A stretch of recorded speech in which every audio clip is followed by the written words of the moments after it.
হাই friends, আমাৰ YouTube ভিডিঅ'লৈ আপোনালোকক স্বাগতম জনাইছোঁ। ঘৰত যিহেতু বিষ্ণু পূজা পাতিছিলে, সেয়েহে এবিধ মই ৰেচিপি বনাইছিলোঁ ভকতক খুৱাবৰ বাবে। আপোনালোকৰ লগতো ভাবিলোঁ শ্বেয়াৰ কৰোঁ।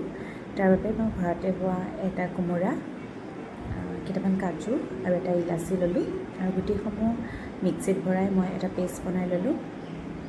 তাৰপিছত মই মিশ্ৰণত মিলাবৰ কাৰণে মই অলপ চেনি, অকণমান নিমখ, অকণমান গাখীৰ আৰু 2 চামুচমান ঘিউ ল'লোঁ।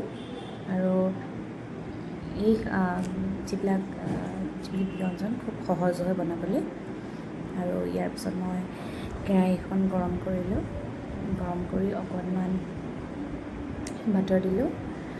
বাটাৰটো মেল্ট হোৱাৰ লগে লগে মই গোটেই মিশ্ৰণখিনি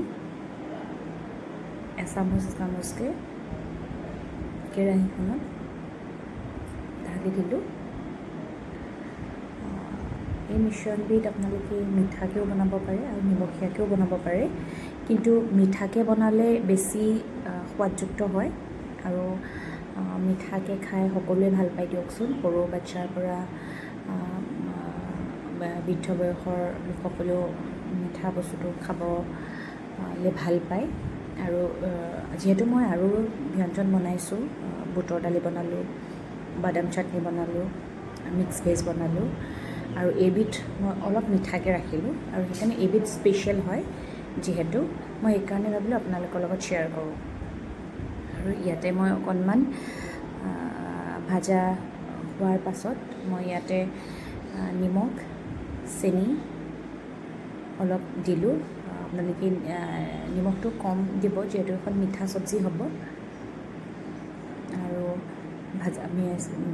নিমখখিনি দিয়াৰ পিছতো অকণমান আপোনালোকে ভাজি ল'ব, যিহেতু নিমখখিনিও ভালদৰে সোমাই পৰিব লাগিব। ইয়াৰ পিছতে আপোনালোকে যিমানটো লেভেলত মিঠা কৰিব বিচাৰিছে সিমানটো লেভেলত মিঠাখিনি দিব। আৰু তাৰপিছত আকৌ অলপমান টাইম ভাজি ৰাখিব। এইবিধ আচলতে এই ব্যঞ্জনবিধ ইমানেই সহজ, সকলো বস্তু আমাৰ ঘৰতে থাকে। গতিকে আলহী আহিলেও আপোনালোকে কম সময়ৰ ভিতৰতে, যদি একো ঘৰত নাথাকেও, তেতিয়াহ'লেও আপোনালোকে খুব সহজে বনাই দিব পাৰিব। ইয়াত দেখিবলৈ পাইছে মই অকণমান জিৰা গুড়ি ছটিয়াই দিছোঁ আৰু অকণমান ধনিয়া গুড়ি। আপোনালোকে বেলেগ মছলা অকণমান এড কৰিব পাৰে। আৰু ইয়াৰ পিছত দেখিছে মই যিকণ গাখীৰ, ঘৰৰ গাখীৰ লৈছোঁ, গৰু গাখীৰ, আৰু এইকণো মই আপোনাৰ তাত মিশ্ৰণখিনি মিলাই দিলোঁ। মিশ্ৰণখিনি মিলোৱাৰ প্ৰায় 1-2 মিনিটমান ৰাখিলোঁ। ৰখাৰ পাছত মই আপোনালোকক উলিয়াই দেখাই দিছোঁ। যদি আপোনালোকে আমাৰ ভিডিঅ'টো চাই ভাল পালে, তেন্তে লাইক, ছাবস্ক্ৰাইব আৰু কমেণ্ট কৰিবলৈ নাপাহৰিব।